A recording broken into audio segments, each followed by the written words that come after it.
জামাই বিচারে জামাই টেহা বালানি উডানো সাইড বিটের চারটা ঘর আসেনি, তারা লাডি লইয়া খেলুইলে গ্রামের তারা দৌড়ায়নি, দল করেনি, দল বর্বর আর দল কহে না। জামাই এডিনে জামাই করে মাইয়ার লাগিয়া বিয়া ঠিক করছে, মাইয়ার লাগিয়া বিয়া ঠিক করছে। আইসে পরে দহর মাইসে জিগায় কিরম জামাই কিরম, জামা 5 ফুট 8,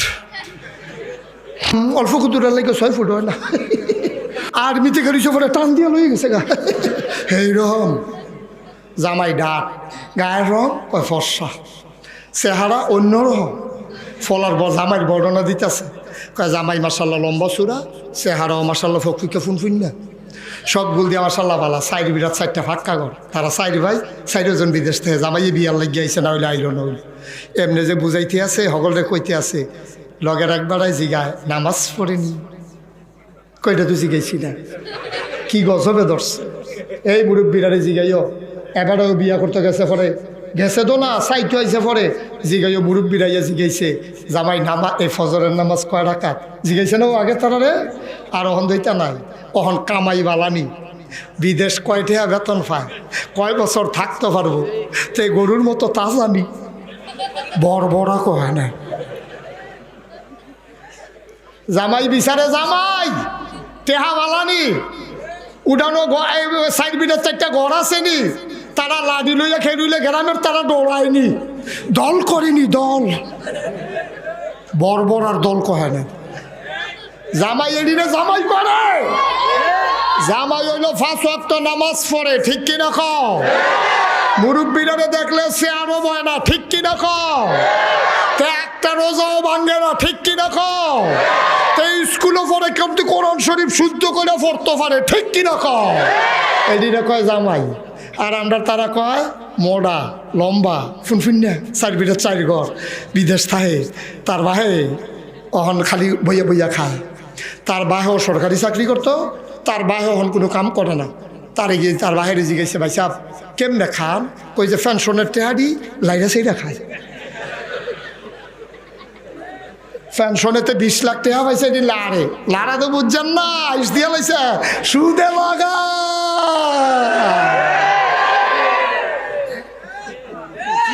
লাইরা সেইরা খায় বড়বড়ায়, এই সুদে টেহা লাগাইতে সারা বছর চাকরি করছে, যেই টেহারি পাইছে তারে জিজ্ঞাসা কী তা করেন, লাইরা সেইরা খাই, লাইরা সেইরা খাই যে তারা বুঝছে না, তাই সুদে লাগায় এহেনো লাগায় হ্যানো লাগায় লাভ কইরা এইডি দিয়া খায়। মুসলমান ঠেড়া যে পড়ে না কপাল বালা রে, তুই মুসলমানের পুতায় সুদে টেহা লাগাইয়া খাস আবার আইস দিয়া কস।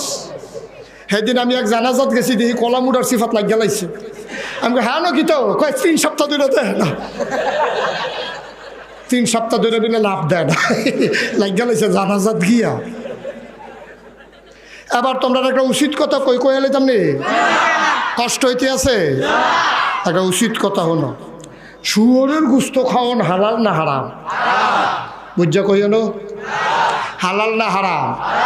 কুত্তার গুস্ত খাওয়ান হালাল না হারাম? যেই বেটা শুয়োর এই চর্বি খুব পছন্দ করে, এরকম মানুষ আছে না, তে চর্বি খুব পছন্দ, তারা ডাক্তারে কইছে চর্বি খাইয়েন না, তা কয় কাম লাগলে খাইয়া মরিয়া যে কেন, তে খাইব এই চর্বি, এরকম আসেনি অনেক মানুষ, তো তার চর্বি খুব পছন্দ। জীববিজ্ঞান যারা পড়ছেন তারা জানেন, এবং যারা এই প্রাণী বিজ্ঞানী আছে তারা গবেষণা করে কইছে সবচেয়ে বেশি চর্বি হলো শুকরের গুস্তের ভিতরে, ঠিক নি স্যার? শুকরের গুস্ত হলো সবচেয়ে বেশি চর্বি, গরুর গুস্তের ভিতরে রোয়া, শুকরের গুস্ত তো আলগা আলগা, হুদা চর্বি আর চর্বি। যেইতে এই খুব চর্বি পছন্দ করে, তারেও যদি কেউ 2 কেজি ফেস দিয়া ভুনা কইরা 2 টুকরা শুয়োরের গুস্ত দেয়, আর যদি কয় না এটি সুন্দর করে হাতে বাবুরসি আইন না এই ফেস দিয়ে আপনার লেগে ভুনা করাইছি, তে খাইবনি, কথা কয় না খাইবনি, তে খাইতো না, তে করবো কি, তা ফেস যখন দাম বাসকারা দিয়া ফেস ডিখাইয়া লাইব।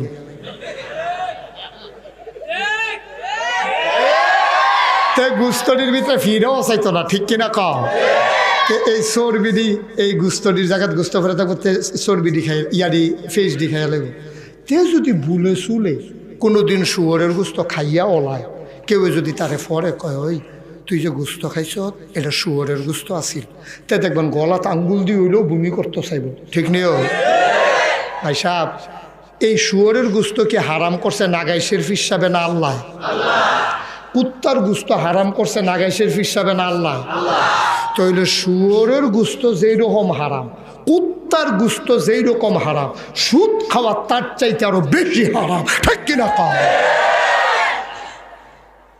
তুমি যদি শুয়োরের গুস্ত খাও না, কুত্তার গুস্ত খাও না, তুমি সুদ খাও কেমনে আব্বা? কেমনে খাও তুমি সুদ? সুদের 70টা গোনা নবীজি কইছে, কয়টা? কথা কোনা কয়টা? সর্বনিম্ন গোনাটা হইল নিজের জন্মদাত্রী মার লগে জিনা করো। আমি যদি 1 কোটি টাকা নাগাইশের ফিসা, আমি যদি 1 কোটি টাকা তোমাদের জন্য একটা সুটকেসে করে গাড়ির ফিসে করে আনি, আর না সেটা যদি কুদ্দুস মেম্বরে দেই, কুদ্দুস মেম্বরে 1 কোটি টাকা যে তার মার লগে জিনা করবো তারে দেওয়া হইব, কেউ রাজি হইব? কথা না রাজি হইব? একটা লোকও তোমরা রাজি হইতা না। কই ভাবিল হুজুর এই মাল লোকে জিনা করে এইটা আমরা লাগতো না, কাম লাগলে ফ্যাট মারিত লাগে থাম, কাম লাগলে না খাইয়া মরিয়া জিজ্ঞাম, এটা একটা কথা কইলে মাল লোকে জিনা করে ঠেহা কামাই করতাম।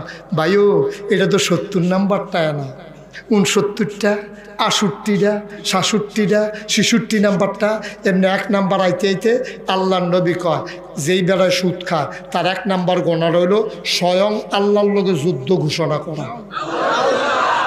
কিরম ভেড়ামোলা ভেড়া হয়েছেন আপনি? আপনি আল্লাহর লগে যুদ্ধ ঘোষণা করে সুদ খা, আপনি কতটা লাট সাপ হয়েছেন? আপনি বালা করে একটা কানে কালে মারলে 2-3 দিন কানে শুনতো না, সুদ খায়, বড় বড় কথা, ঠিক কিনা কাও? আল্লাহ দি কয় আল্লাহর লগে যুদ্ধ করণের মতো সুদ খাও, তুই কোন সাহস সুদ খাস? লাদান তোর কলজা বাড়ি গেছে নিচে দিয়া। খুব সাবধান, চিন্তা করে চললেন। একটা উচিত কথা কইয়া গেলাম, আমরা তো শুধু আর ওয়াজ চলে না, ওই যে একটা কথা মনে পড়ছে কইলে আপনাকে, খুব সাবধান করে মনে করে চললেন। উড়াউড়ি করেন না, বন আরাম করে বন, কথা আছে, কষ্ট হইতে আছে, কষ্ট মনের সময়ই আইছে। দাবি কই কি তারে লড়ে গেলে লড়ে কি আর হুদুদি কারণে এদো লড়ে। আমিন কর ভাইও।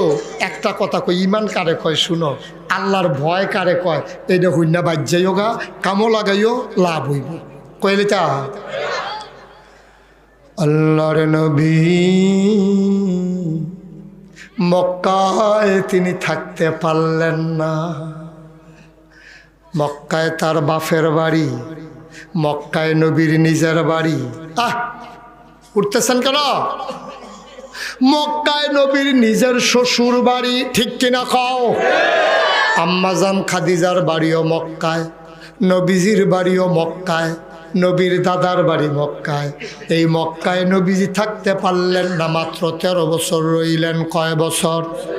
13 বছর নবী থাকার পরে ওই মক্কার মানুষগুলো নবীরে তারাই দিল। নবীজি আস্তে করে ঘর থেকে বের হইলেন। জিবরাইল আইয়া কয়, নবী গো, ও নবী, আপনি আর মক্কায় থাকতে পারবেন না।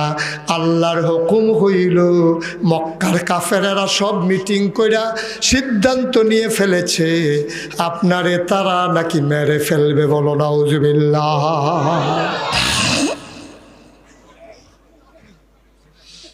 আল্লাহর নবী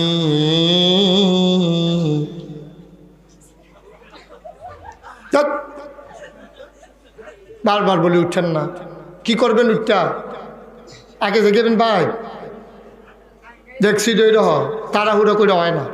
বিশেষ জরুরি না থাকলে উঠতেন না। আসলে আমি ওই দিকে খেয়াল করি না। অনেকের আছে প্রস্রাব পায়খানার সমস্যা থাকতে পারে, জ্যাট কনফারেন্স সাফা দিয়া বন্যা এইরকম হইছে তো, ডাহা ফেসাব ধরছে, হেই ফেসাব লইয়া আপনি কোম্পানিগঞ্জ গেছেন কেন?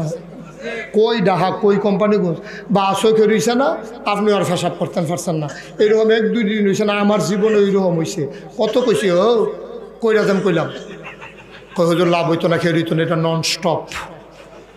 নন স্টপ পাসের ভিতরে তোমার সায়দাবাদ ফেসাব ধরছে, হেই ফেসাব লইয়া তুমি আইয়া পড়ো সায়দা ইয়া কি কয় এই ক্যান্টনমেন্ট আইয়া নাইমা আর পরে গিয়া ফেসাব করো। তো অক্ষরে মহফিলও ধরলেই কইরা লাউন লাগবে, এমন কি কথা আছে? হেন কুদুর বন ফেসাব কইলেন, সারা রাত লাগাইয়া পেশাব করেন, কাম লাগলে ঘুমানোর দরকার নাই, বাহিরে পেশাবে করেন।